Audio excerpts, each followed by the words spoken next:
कहीं कोई प्रॉब्लम आ रही है क्या? कोई भी डाउट, कोई भी problem? Okay, copy work complete चल रहा है? Yes ma'am. Yes ma'am. Okay yes okay ma'am. Okay. अच्छा, मुझे ये बताइए, ग्रामर बुक है सबके पास? Yes ma'am. Yes ma'am. तो जितनी भी हम ग्रामर आपको पढ़ा रहे हैं वो ग्रामर आप लोग उस बुक से रिवाइज करते रहिएगा। ओके, उससे ग्रामर को रिवाइज करते रहिएगा। और कहीं पर ऐसा लगता है पढ़ते हुए कि हाँ ये बात मुझे क्लियर नहीं हो रही है, तो हम फिर उस पर फिर से चर्चा कर लेंगे।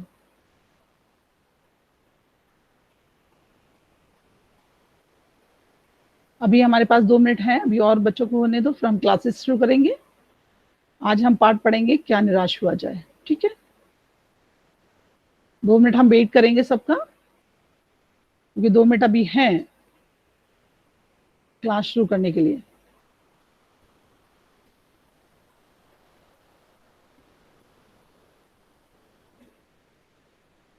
साईराम मैम। साईराम।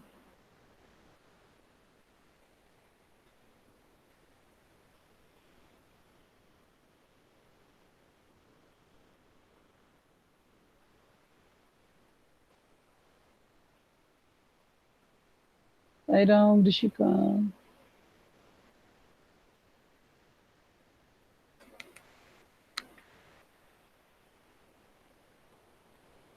साईराम मैम।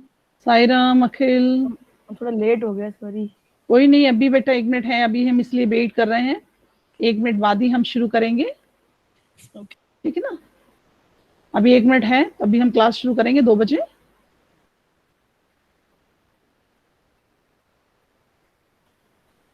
साईराम पलक।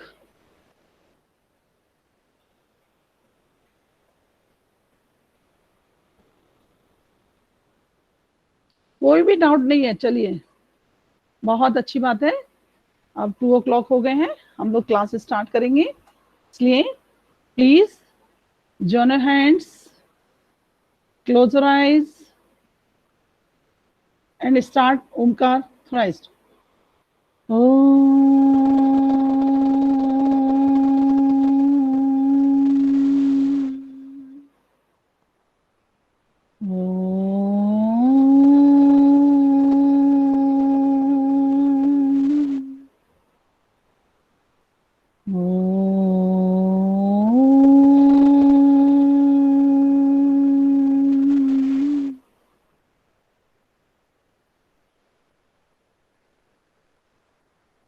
साईराम।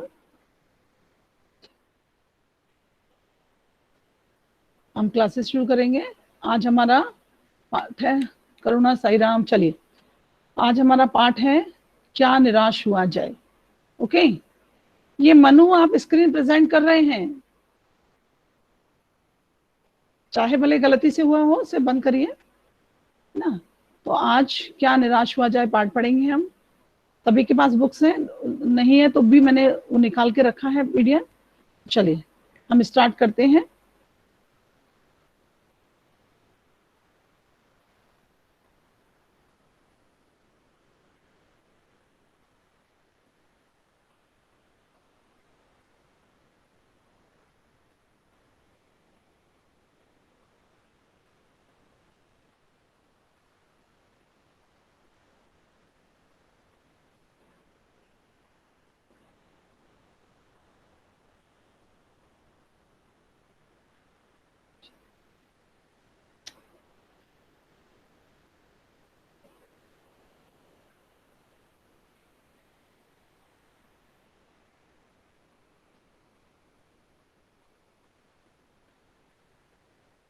स्क्रीन आपको दिखाई दे रही है आप लोगों को?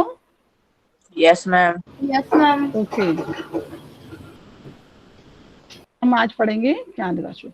देखिए, वर्तमान समय जो एक जिस तरीके से हमारा चल रहा है, हमने उस दिन भी आप लोगों से चर्चा की थी कि वर्तमान समय जैसा भी हमारा चल रहा है कि हम लोग 4-5 महीने से घर के अंदर हैं, जो स्थितियां भयावह रूप से दिखाई दे रही हैं हमको, हम न्यूज चैनल्स में सुनते हैं।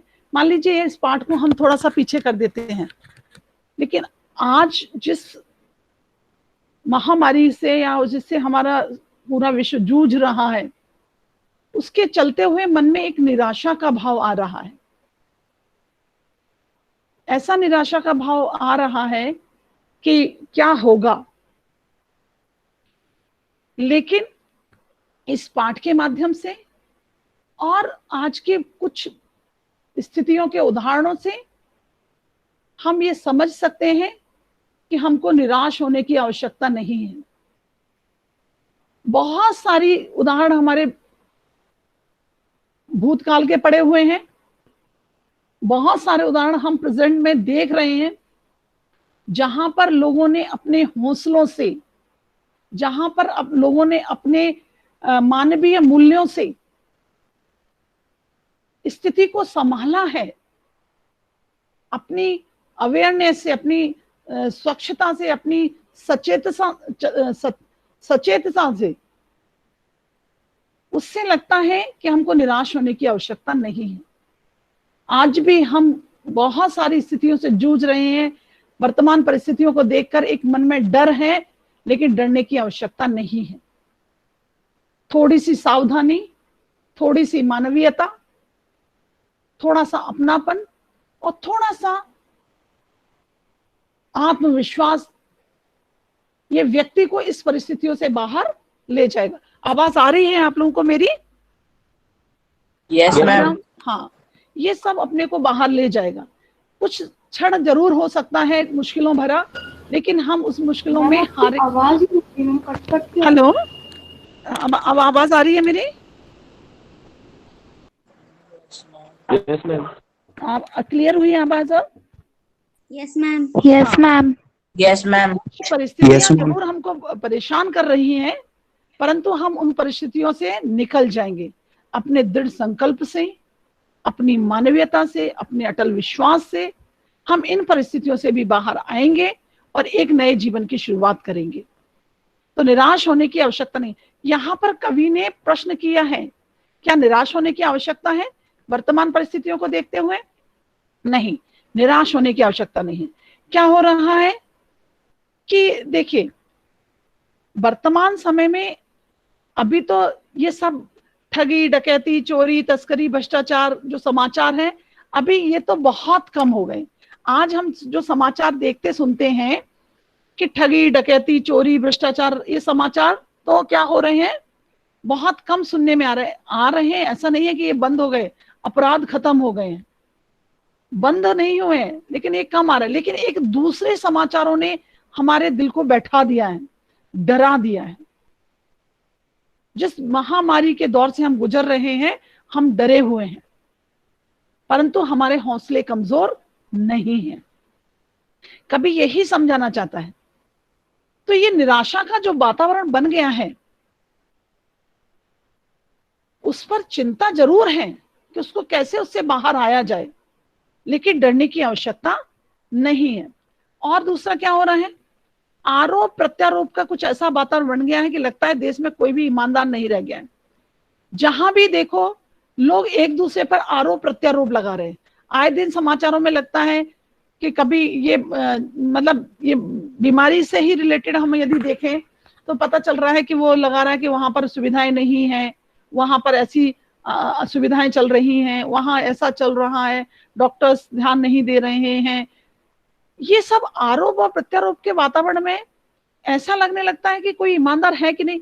जैसे मान लीजिए कई किसी राज्य की खबर आती है कि वहां पर कोरोना का टेस्ट बहुत अच्छे से नहीं हो रहा है, वहां पर राज्य सरकार के द्वारा लापरवाही दिखाई जा रही है। तो ये आरोप में लगाना और प्रत्यारोप माने पलटकर उनके ऊपर ही आरोप लगा देना, ये वातावरण भी बहुत देश में बनता है। यदि हम सामान्यतः एक छोटी सी बात को तुम्हें समझाएंगे कि आरोप प्रत्यारोप क्या होता है। जैसे मान लीजिए आप क्लास में हैं, एक बच्चे ने जाकर आपकी शिकायत की टीचर से, आप बहुत अच्छे से समझ पाएंगे कि आरोप प्रत्यारोप क्या होता है। एक बच्चे ने आपकी शिकायत की कि आपने कुछ गलत किया। जब टीचर ने आपसे पूछा तो लौटकर आपने उसी बच्चे पर 2-4 और शिकायतें लगा दी। ये होता है आरोप प्रत्यारोप। तो समाज में कुछ ऐसा वातावरण बन गया है कि आरोप प्रत्यारोप के कारण से, तो इससे लगता है कि मानव ईमानदार है भी या नहीं। परंतु इतने सारे डॉक्टर्स, इतने सारे सैनिक, इतने सारे पुलिसकर्मी, इतने सारे और सफाई कर्मी, ये सब काम कितनी ईमानदारी से कर रहे हैं। कहीं भी वो ये नहीं देख रहे हैं कि मैं असुरक्षित हूं। फिर कैसे हम नहीं कह सकते कि ईमानदारी नहीं है ना। तो यहां पर वही चीज बोली जा रही है कि हमें क्या करना चाहिए, हमें निराश होने की आवश्यकता नहीं है। क्योंकि कारण क्या होता है, हर व्यक्ति को संदेह की दृष्टि से देखा जा रहा है। आज हम कुछ सी एक बात को सुनते हैं, आप लोगों से भी कहा जाता है, जब आप लोग छोटे थे या भी थोड़े समझदार भी हो रहे हैं आप लोग, तब भी आपसे कहा जाता है किसी भी अजनबी व्यक्ति से मत मिलना, है ना, थोड़ा सतर्क रहो, कहीं आप अकेले जा रहे हो तो थोड़ा सावधान रहो।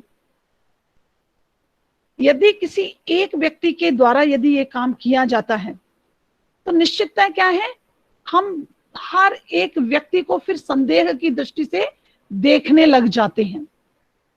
आप लोगों को कभी मैंने बाबा भारती की स्टोरी सुनाई थी? Sairam? No ma'am, no ma'am, नहीं सुनाई। No ma'am. अच्छा, देखिए नो मैम। अब देखिए कैसे एक बाबा भारती थे और उनका एक घोड़ा था, उनके घोड़े का नाम था सुल्तान। तो बाबा भारती का जो घोड़ा था उसकी बहुत प्यार करते थे, उसे अपने बेटे की तरह। और उनके घोड़े की ना ख्याति, ना नाम बहुत जगह फेमस था कि उसकी चाल बिल्कुल बिजली के जैसी है और इतना सुंदर है, ये सब चीजें हैं। तो ये सब चीजें देखकर एक डाकू था खड़क सिंह, उसके मन में लालच आ गया और वो बाबा भारती के पास पहुंचा। उसने घोड़े को देखा तो उसका मन मोह हो गया। अब घोड़े के प्रति उसका मन जो मोह जो हुआ उसके मन में, लालच जो आया उसके मन में, तो उसने बाबा भारती को कहा कि बाबा भारती, मैं ये घोड़ा आपके पास नहीं रहने दूंगा। आवाज आ रही है clear? Sairam? Yes ma'am. Yes ma'am. आवाज में कोई प्रॉब्लम आए तो बोलिएगा मुझे। तो बाबा भारती से जाते समय वो बोल गया। अब बोल तो गया लेकिन बाबा भारती की नींद उड़ गई। वो पूरे समय दिन रात उठते बैठते वो अपने घोड़े सुल्तान की चौकसी में लग गए। 7 दिन बीत गए लेकिन वो आया नहीं। तो बाबा भी थोड़े निश्चिंत हो गए। उन्होंने सोचा शायद वो मुझे ऐसे ही डरा के चला गया है, वो आने वाला नहीं है। तो बाबा भी थोड़े निश्चिंत हो गए। एक दिन बाबा भारती ने सोचा चलो थोड़ा सा घूम कर आते हैं। अभी वो जा ही रहे थे, तभी रास्ते में एक बड़ा बीमार सा व्यक्ति कंबल ओढ़कर बैठा हुआ था। उसने बाबा भारती को आवाज लगाई, ठहरो, मेरी बात को सुनते जाओ। ये भद्र पुरुष, ठहरो, मेरी बात को सुनते जाओ, मेरी मदद करो। बाबा भारती तो बहुत दयालु थे, संत थे वो तो वो घोड़े से उतरे और उसके पास पहुंचे। बोले मैं बहुत बीमार हूं और पास के गांव में ही वैद्य रहते हैं, एक काम करिए कि आप मुझे उस वैद्य के घर तक पहुंचा दीजिए। बाबा भारती तो नेक दिल थे, उन्होंने कहा ठीक है। तो बाबा भारती ने क्या किया, उसको घोड़े पर बिठा दिया और स्वयं घोड़े की लगाम लेकर धीरे धीरे पैदल चलने लगे। अभी थोड़ी दूर वो चले ही थे कि उन्होंने क्या देखा कि जो घोड़े पर बैठा हुआ मरीज था, बीमार व्यक्ति, उसने झटके से उनके हाथ से लगाम खींच ली और एकदम तनकर उस पर बैठ गया और हंसने लगा और थोड़ा आगे बढ़ गया। तो बाबा भारती समझ गए कि उनके साथ धोखा हो गया, ठीक है ना। लेकिन उन्होंने उसे आवाज लगाई कि तुमने मेरा घोड़ा तो ले लिया है लेकिन तुम मेरी एक बात सुनते जाओ।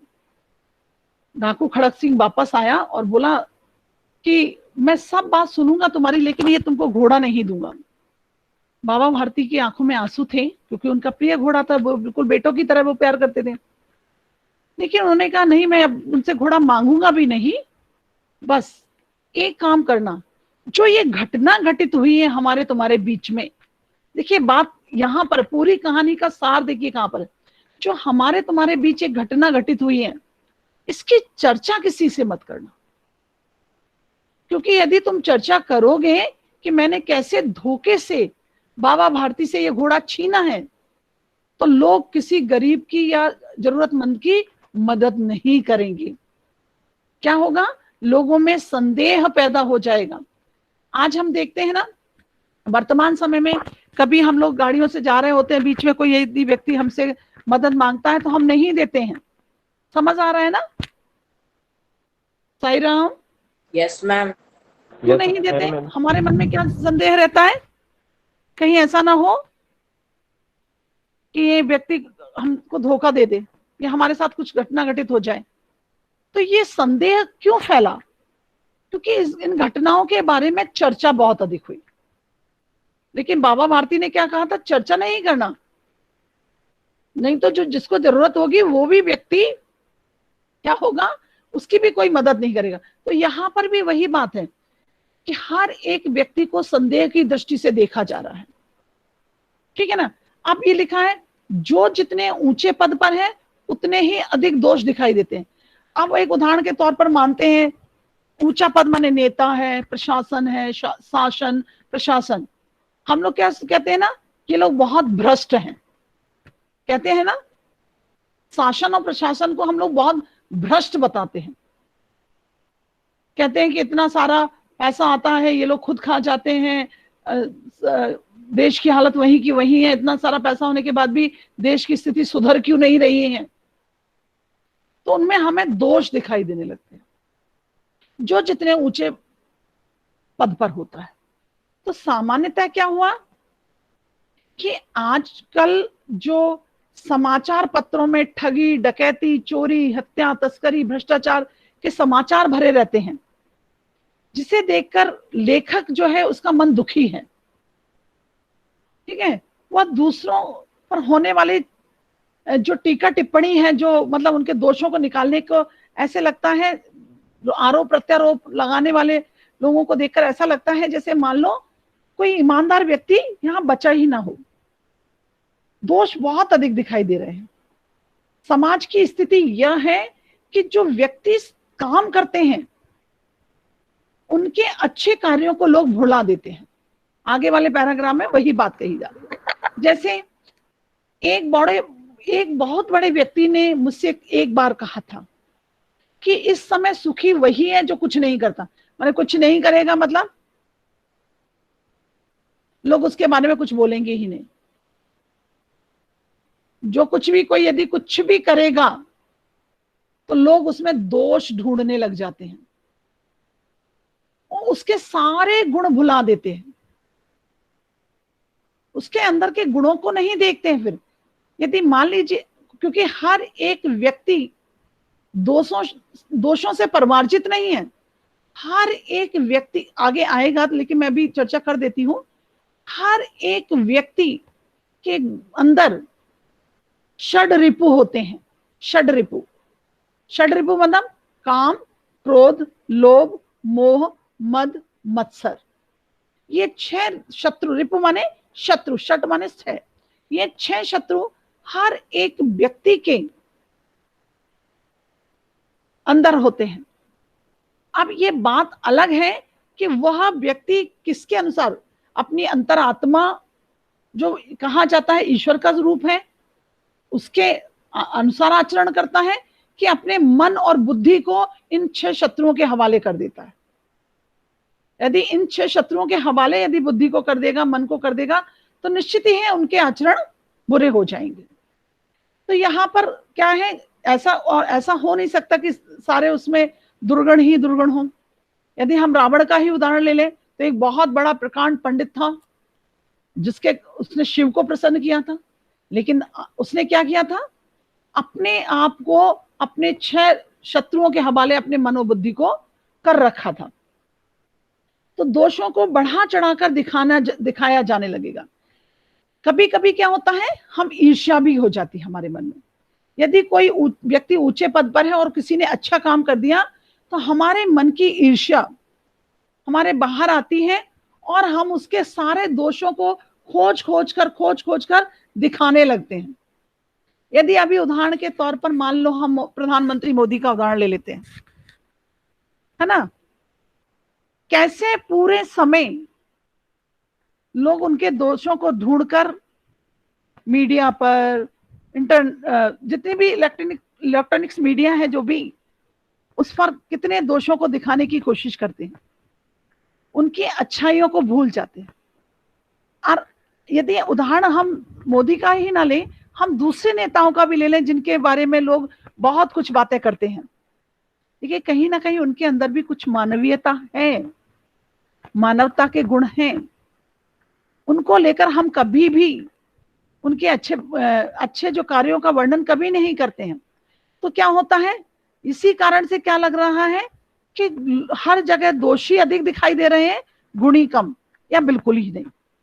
ऐसा लगता है जैसे कहीं उनके अच्छे कार्यों को हम भुला देंगे तो क्या होगा, अच्छे कार्यों को भुला दिया जाएगा तो और भ्रष्ट आचरण युक्त कार्यों को याद किया जाएगा। इस कारण समाज के हर मनुष्य में गुण कम और दोष अधिक दिखाई देंगे। यदि ऐसा है तो निश्चित ही फिर चिंता का विषय है। अगर स्थिति ऐसी है तो फिर निश्चित ही चिंता का विषय बन जाती है, क्योंकि व्यक्ति की सोच ही समाज का निर्माण करती है। व्यक्ति का सोच ही समाज का निर्माण करती है। अनेक व्यक्ति के अंदर यदि दूसरों के केवल दोष दोष दोष दोष ढूंढने में यदि उसका मन और बुद्धि लगी हुई है तो निश्चित ही समाज में कोई भी गुणी नहीं दिखाई देगा। एक बहुत अच्छा कबीर का वो है दोहा, क्या दोहा है, बुरा जो देखन में चला बुरा ना मिलिया कोई, जो दिल खोजा आप ना मुझसे बुरा ना कोई। माने सबसे पहले तो हम जब दूसरों के अंदर बुराई देखते हैं तो सबसे बड़ा दुर्गुण तो अपने ही अंदर है, बुरा देखने का दुर्गुण। समझ आ रहा है ना, दूसरों की बुराइयों को देखने का दुर्गुण तो सबसे पहले अपने अंदर ही मौजूद है। क्यों नहीं हम केवल, यदि हम अच्छे हैं और दूसरे बुरे हैं तो हमको दूसरों के अंदर अच्छाई देखनी चाहिए, ना कि बुराई। ठीक है ना, हमें दूसरों के अंदर यदि बुरे देखने का, हमारी बुद्धि, हमारा मन दूसरे के अंदर बुरा देख रहा है, इसके मतलब क्या है कि हमारे अंदर भी दुर्गुण है, हम भी बुरे हैं। क्योंकि जितने भी संत महात्मा उच्च कोटि के हुए हैं उन्होंने कभी भी किसी के अंदर बुराई नहीं देखी है, सबको समभाव देखा है ना। तो यहां पर यही बात कही गई है कि यदि ऐसी स्थिति बन जाएगी कि हम सिर्फ दोषी ढूंढेंगे, गुण नहीं ढूंढेंगे, प्रशंसा नहीं करेंगे हम दूसरों के अच्छे गुणों कार्यों की, तो निश्चित ये फिर तो चिंता का विषय बन जाएगा। लेकिन क्या है, आगे के पैराग्राफ में क्या बताया गया है कि जो भारतवर्ष था, हमारा जो भारतवर्ष था कैसा था, क्या ये वही भारतवर्ष है जिसका सपना तिलक और गांधी ने देखा था? रविन्द्रनाथ ठाकुर और मदन मोहन मालवीय का महान संस्कृति सभ्य भारत किस अतीत के गह्वर में डूब गया? आप बता सकते हैं, आप लोगों में से कोई तिलक, गांधी, रविन्द्रनाथ ठाकुर, मदन मोहन मालवीय ने कैसे भारत की कल्पना की थी?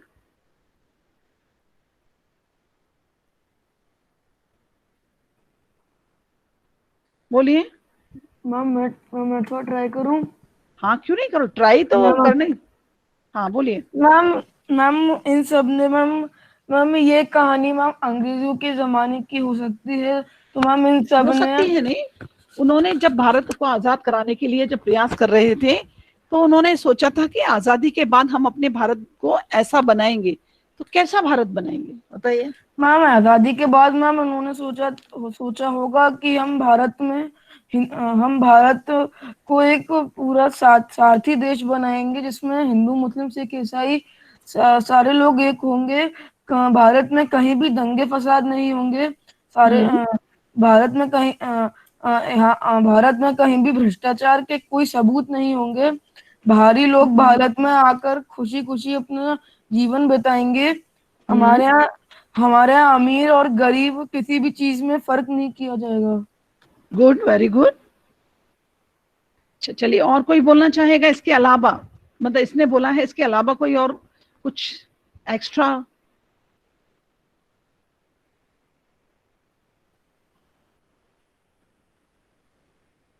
देखिए, गांधी का सपना था राम राज्य। गांधी का सपना था राम राज्य। राम राज्य का मतलब ये नहीं है कि राम आएंगे वो राज्य करेंगे। राम राज्य का मतलब था हर तरफ खुशहाली, कहीं कोई भी कुछ गलत नहीं, सब और संपन्नता, ऊंच नीच नहीं, भेदभाव नहीं, सभी प्राणी समान और लोगों के मन में अच्छे विचार भाव। तो कहते हैं ना कि ये वही भारत है जिसका सपना तिलक और गांधी ने देखा था। माने ये सब लोगों ने आजादी के समय जो आंदोलन किया, या इन्होंने जो भारत को आजाद कराने का प्रयास किया था, तब क्या उन्होंने सोचा था कि भारत ऐसा होगा? क्या इसलिए उन्होंने प्रयास किया? मदन मोहन मालवीय कहा जाता है, जिन्होंने भारत की संस्कृति को बचाने के लिए बहुत सारे प्रयास किए, है ना। सभ्य कैसा भारत होगा? महान संस्कृति सभ्य भारत। किस अतीत माने पतित माने बीते हुए समय के गड्ढे में डूब गया। भारत एक बहुत ही सभ्य और संस्कृति से समृद्ध देश था। कहा जाता था यहाँ भारत को एक सोने की चिड़िया कहा जाता था।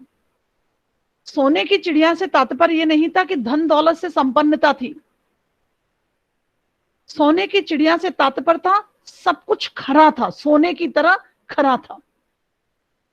चाहे वो फसलें हो, चाहे वो रिश्ते हो, चाहे समाज में भाव, माने लोगों के अंदर एक प्योरिटी थी, माने शुद्धता, खरापन था।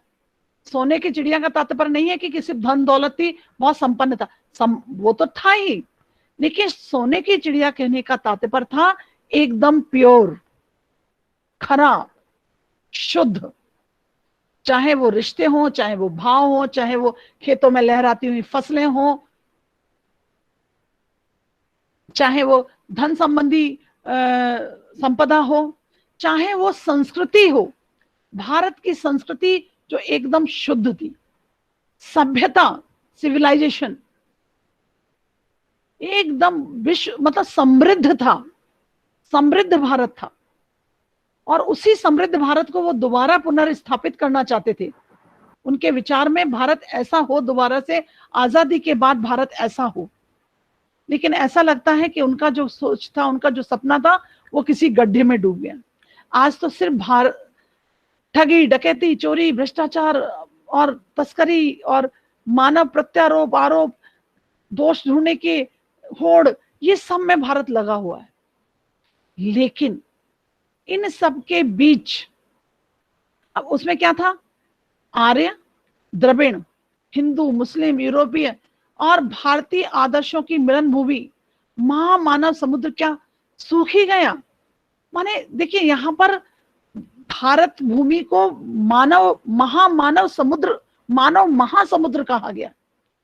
भारत भूमि को मानव महासमुद्र की उपाधि मिली। क्यों मिली?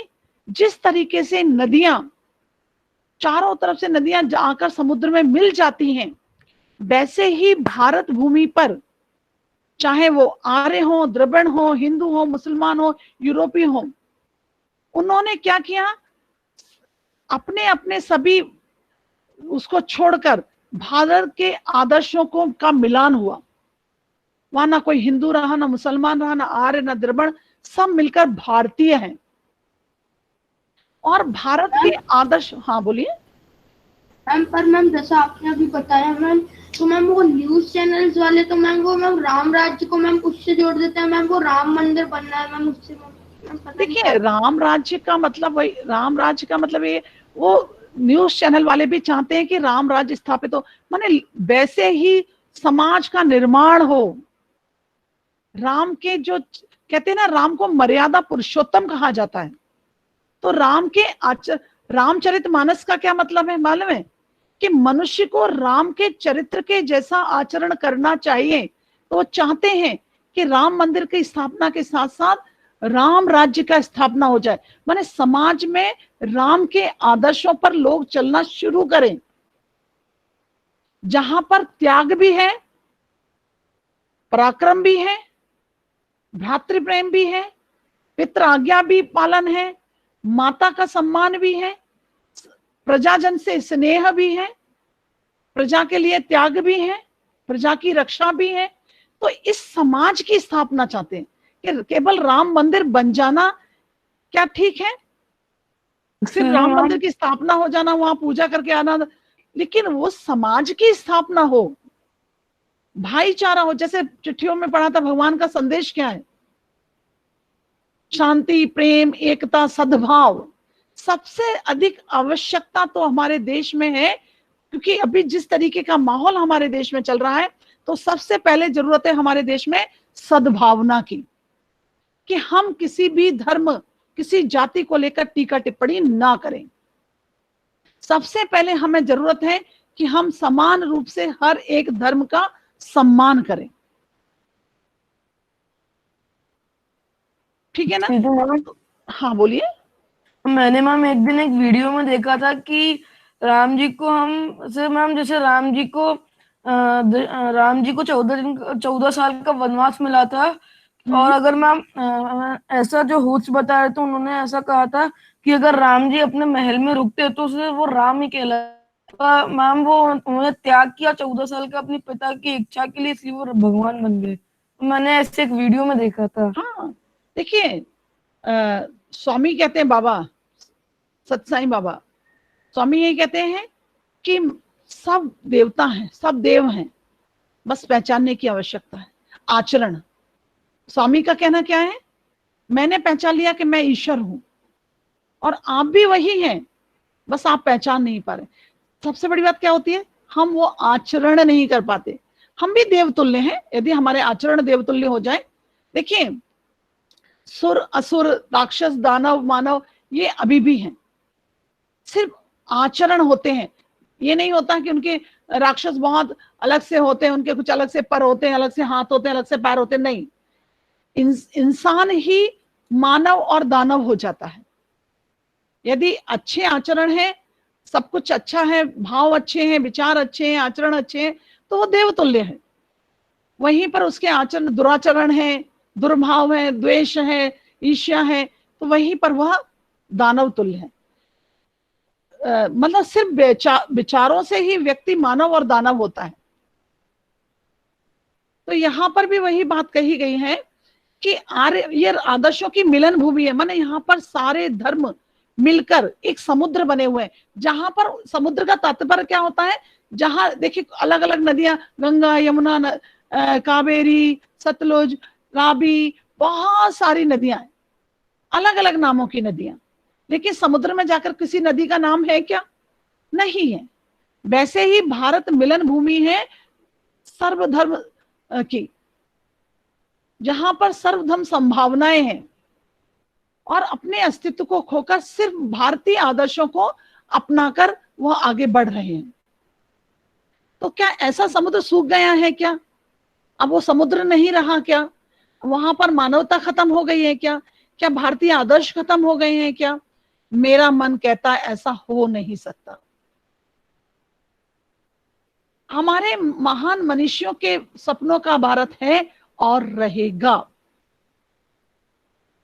आज आप लोग खुद अपने आप से ही विचार कर लीजिए, हम दूसरे उदाहरणों को नहीं देते हैं, आप अपने ही तरफ से अपने आप को उस स्थिति में ढालकर देखिए।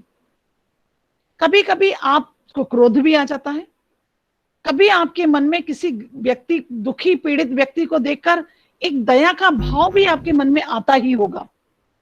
ऐसा नहीं है कि आपके मन में कभी दया का भाव नहीं आता या आपके मन में अच्छे विचार नहीं आते। तो आप अपने से ही ले लीजिए, हर एक व्यक्ति अपना आकलन करे तो निश्चितता है कि उसके अंदर भी मानवीय मूल्यों के गुण हैं। तो फिर कैसे कह सकते हैं कि मानव महासमुद्र सूख गया है, भारतीय आदर्श खत्म हो गए हैं? है ना? ऐसा नहीं है, अभी तक ये चल रहा है। जीवन में क्या हुआ है, हमने महान मूल्यों की उपेक्षा कर ली है, बस।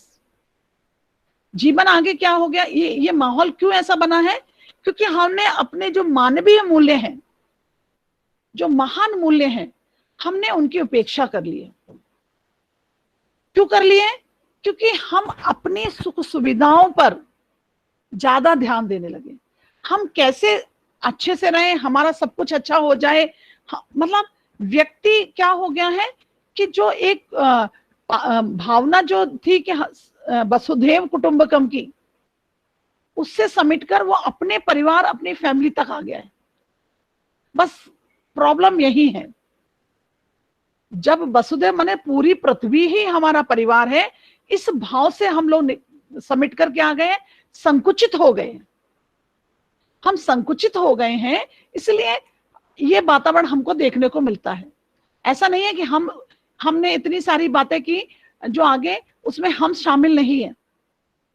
यदि वो समाज के बारे में हम बात कर रहे हैं, जिस समाज में हम रहते हैं, तो उसके लिए हम भी जिम्मेदार हैं। हम भी जिम्मेदार हैं उस समाज के लिए। ऐसा नहीं है कि हम जिम्मेदार नहीं हैं। हम कितना, दूसरों पे उंगली उठाने से पहले हम ये सोचें कि हम कितना करते हैं।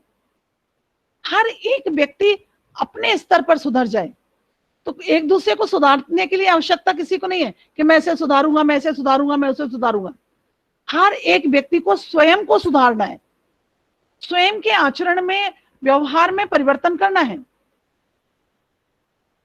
तो निश्चित ही क्या होगा कि समाज में परिवर्तन दिखाई देगा।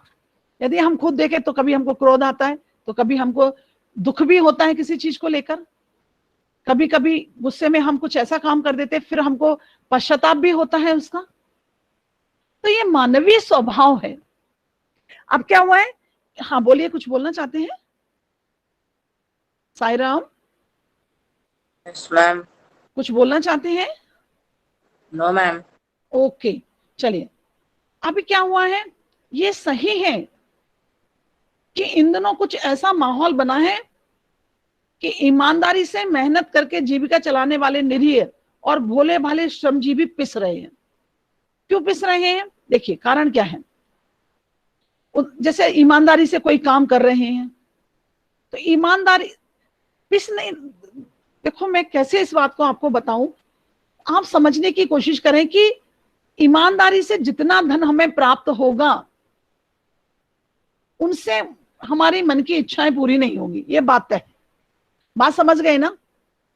भले ही ये यहाँ ये बात बोल रहे हैं कि भोले भाले श्रमजीवी पिस रहे हैं, पिस नहीं रहे हैं, क्योंकि हमारी जो इच्छाएं हैं, हमारी जो इच्छाएं हैं वो इतनी अधिक हैं कि ईमानदारी से काम करने के बाद वो पूरी नहीं हो सकती है। सीधी सी बात है। इसीलिए इस बात को कहा गया कि मेहनत, ईमानदारी से मेहनत करके जीविका चलाने वाले निरीह भोले भाले श्रमजीवी, श्रमजीवी माने मेहनत करने वाले, परिश्रम करने वाले पिस रहे हैं। यहां पर मैं अपना विचार देना चाहती हूं, मैं खुद का। लेखक ने जो बात कही है कि जो मेहनत करते परिश्रम करते हैं वो बहुत पिस रहे हैं, ये हो रहा है, लेकिन मेरा अपना जो मानना है, मेरा स्वयं का जो विचार है, क्योंकि मेहनत से, परिश्रम से, ईमानदारी से जितना धन हम कमाएंगे, निश्चित है हमारी बढ़ी हुई इच्छाओं को वो पूर्ति नहीं कर पाएगा। जब हमारी बढ़ी हुई इच्छाओं की पूर्ति नहीं कर पाएगा तो निश्चित है हमें ऐसा लगेगा जैसे हम बिल्कुल गरीब हैं, निरीह हैं, कमजोर हैं, हमारा ढंग से खाना पीना भी नहीं हो रहा है। तो निश्चित है हमारे विचार ये रहेंगे। हाँ, झूठ और फरेब का रोजगार करने वाले फल फूल रहे, माने जो लोग 2 नंबर से बेईमानी से कमा रहे हैं, उनके पास धन दौलत है, धन दौलत है तो वो सुख सुविधाओं की बहुत सारी वस्तुओं का भोग कर रहे हैं। तो हमें ऐसा लग रहा है कि वो लोग बहुत खुश हैं, क्योंकि उनकी सारी इच्छा, खुश होना और दुखी होना इसी बात पर निर्भर करता है। जो लोग खुश हैं मतलब वो क्या निश्चित है उनके पास धन है। आज जो खुशी और दुख, जो दोनों चीजें हैं, आज लोगों ने उसे धन से जोड़ लिया है, धन से जोड़ा है। मतलब हमारे पास बहुत सारा पैसा है, हम सारी इच्छाओं को पूरा कर सकते हैं, तो हम खुश हैं। और हमारे पास पैसा नहीं है, हम उतना ही मेहनत करके उतना ही कमा पाते हैं कि सुबह शाम खा पाए, 2 जोड़ी कपड़े पहन पाए, तो हम दुखी हैं। लेकिन वो संतुष्टि वाला भाव तो गायब ही हो गया कि हम संतुष्ट हैं, जो हमारे पास है, हमारे पास जैसा भी है हम संतुष्ट हैं, तो वो भाव गायब हो गया। अच्छा, दूसरी बात यदि हम मान लें, थोड़ा सा और इसी लेखक की बात को ही हम थोड़ा ध्यान दें, दोनों बातें हो सकती हैं। तो क्या है कि जैसे मान लीजिए आपने देखा होगा कि बड़े बड़े मजदूर बड़ी बड़ी बिल्डिंगों का निर्माण करते हैं, लेकिन खुद झोपड़ी में रहते हैं, उससे वो हजारों लाखों करोड़ों रुपए कमाते हैं builders.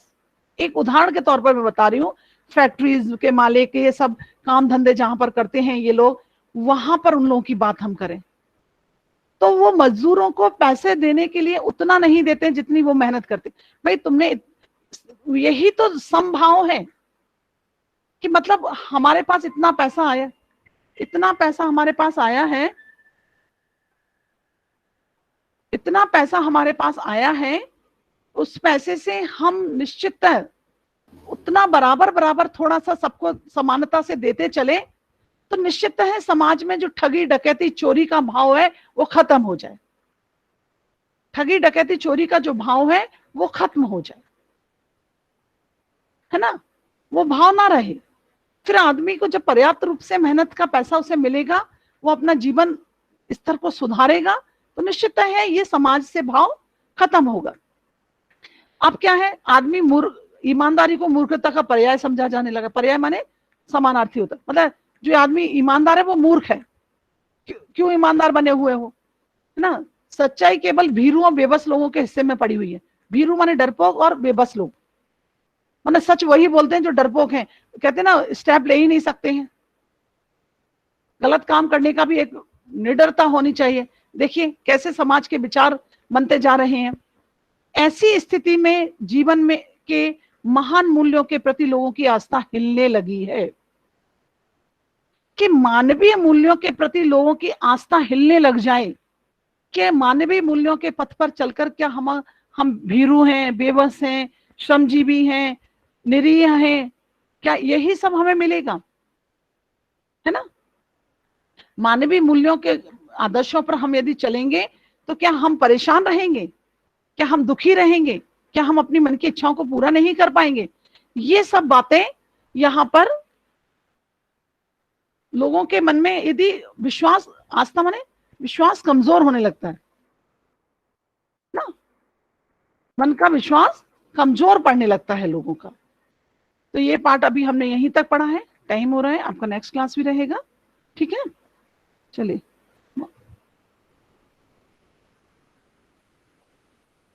Sairam. Ma'am. Sairam ma'am. Sairam. Sairam ma'am.